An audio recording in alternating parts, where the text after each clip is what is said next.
ముస్లింలు దేశద్రోహులు. అవునవును. ముస్లింలు ఈ దేశానికి పట్టిన గ్రహణాలు. అవునవును.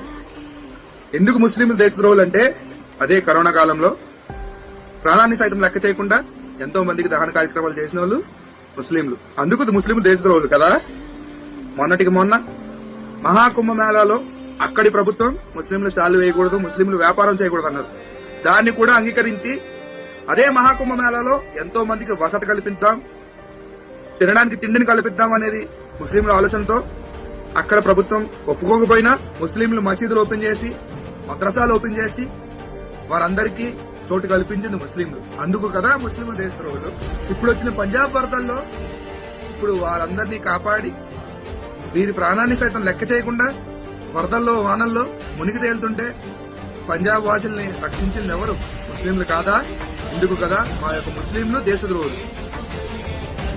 ఎక్కడో 1-2% ఉన్న దేశద్రోహుల్ని పట్టుకుని వారందరూ ముస్లింలందరూ దేశద్రోహులు అనడం తప్పు కాదా?